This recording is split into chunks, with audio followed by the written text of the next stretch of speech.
It should probably be like, I would say 7. The answer is 10. Like, it's as simple as that. 8. I guess the world, or like Earth, is like falling apart a little bit. Climate change and all that, I would say it's probably like 9. I think it has to be 10. I'd say 8, 9. We need more solutions. We need more options. The more renewable energy you have, the less we're getting it from sources that aren't good for the environment. 7 out of 10, I think.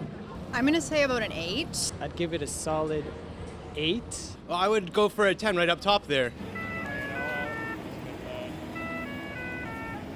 A lot of the issues when it comes to choosing renewable energy comes down to, number one, accessibility. I think there's an education gap. I think it would be easier for people to practice discernment and make better choices in that regard. I don't necessarily feel like I can rely on solar power for my day-to-day. It's cost, upfront cost for a lot of people. So for sure, buying costs. The cost absolutely matters. Money, for sure. Cost is a huge factor. Cost and also cost and time, right?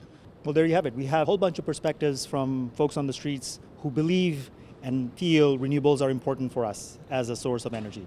But somehow they feel also that it is very challenging for them to choose it. So why is it that we believe renewables are important, but we cannot make the decisions to transition and choose it effectively? My name is Hassan Shahriyar. I've been in the renewable space for 15 years. And today we're going to answer the question, how do we make energy decisions? To figure out this decision framework for our energy needs, we're going to run through a thought experiment. I'm going to give you a scenario and with 2 options to meet all your energy needs. The scenario is this.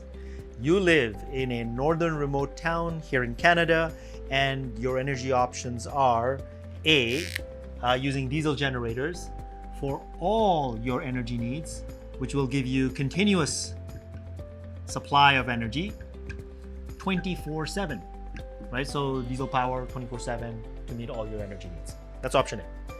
Option B is to put up a solar PV system and extract the solar resource, which will be variable, right? The sun doesn't always shine as bright and perfectly.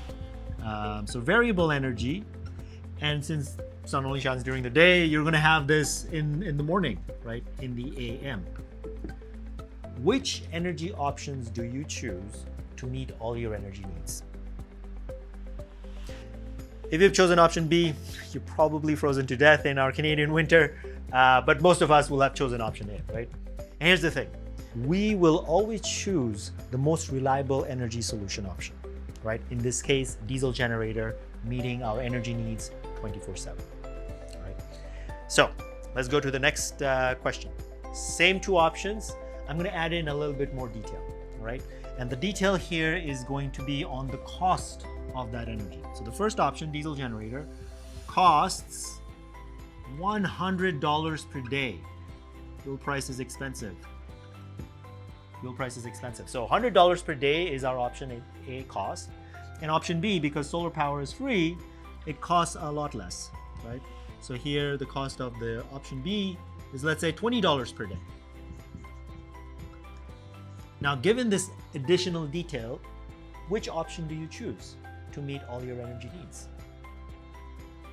The answer again is pretty obvious, right? Even though option A is more expensive, it is the only one that meets all our energy needs continuously. And so here's a very important point, right? Between reliable energy and a costly energy, we will always choose the reliable energy. It doesn't matter how much it costs. Right? If I'm at an airport and I'm really hungry and there is a $20 sandwich, I will pay the $20 sandwich if I can afford it to satisfy my hunger. That is how we make that energy decision. It's also similar to how this energy decision applies. Okay, final question. Same 2 options. Let's add in a little bit more complexity.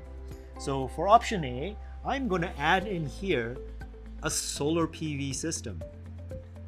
Now we know solar energy is free, so this addition of solar PV will ultimately can bring down the cost of that energy, maybe from $100 to $50 per day, right? And for option B, because I'm not really getting the energy in the evening, what if we stored the energy during the day using a battery energy storage system? and give ourselves continuous supply of energy 24/7. But battery is not cheap, right? By adding the battery, we're going to increase our cost of energy. In this case, let's say for argument's sake, $120 per day, right? So these are the two options. Again, both options actually meet our reliability requirement. Which option do you choose to meet your energy needs? Most of us will still choose option A. And here's the thing. Here's the other decision point. Between cost and cleanliness of an energy solution, we prefer one that is most cost effective. We will always tend to lean towards the cheaper energy option. And so these questions that we just went through highlight a critical layered decision process that we have. And this essentially falls into a hierarchy of energy needs. We first prioritize availability and reliability of energy before anything else, right? Only once we've met that do we start thinking about, okay, can that energy solution be more convenient or cost effective? That becomes the second decision metric, the second foundation of our energy choice. And between cost and cleanliness of that energy solution, that becomes the final option for our energy choices. This hierarchical structure is very similar to what we already know about, I'm pretty sure everybody knows about Maslow's hierarchy of needs. This hierarchy is also in that framework. We have a hierarchy of needs as it relates to the energy decision. All of us make energy decisions in some form or fashion in this way. This thought experiment is important. Why? Because it helps us understand how we make choices as it relates to energy. Now, I've worked and lived in literally all of these three segments. I grew up in Bangladesh, and power outage is a common thing over there, load shedding and power outage. There was no guarantee of reliable and available energy, so I've lived here.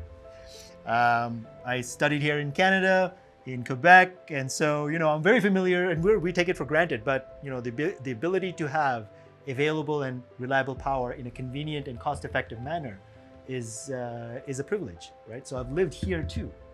And my entire career has been in wind energy. So I've lived in this segment as well. What I realized working in the renewable energy sector is that we, and by we I mean the renewable energy sector, started solving the problem this direction. We first started solving the sustainable aspect of that energy solution. And I guess very recently we've started solving the cost aspect, right? Large scale renewables are now by far the cheapest energy options that we can have. So we're kind of here, right? We still have to we haven't really met the availability and reliability aspect. That's why we need to couple renewables with other forms of generation, just like we saw in the Q&A. We coupled diesel generators with solar PV. But what I want everybody to take note of is the directions of these two arrows.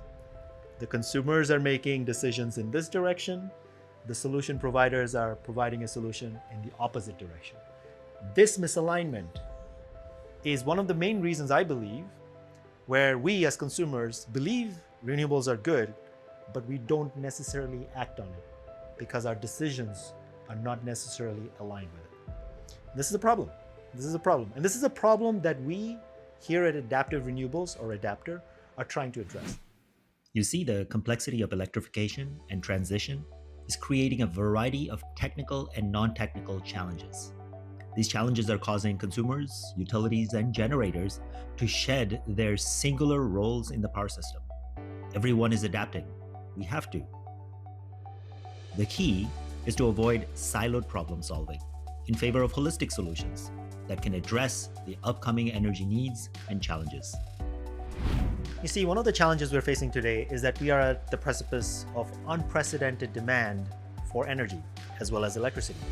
But we're also at the precipice of worsening weather that is severely affecting the reliability and availability of energy in our homes and businesses. Renewables actually have an advantage because they can source the energy that is available in those local areas. If we can craft renewable energy-based solutions aligned with the hierarchy of our energy decisions, we have the potential to spur growth in our homes, in our businesses, and unlock prosperity in our communities and societies as a whole, with energy anywhere and everywhere. I feel like renewable energy is going to underpin actually many economies. Previously, we didn't have a better option, but now we have a much better option. If there's a way to locally produce clean energy and it's cost efficient and it's time efficient, which would be able to provide for the upcoming need for energy, then 100% that would be the way to go, brother. Yeah.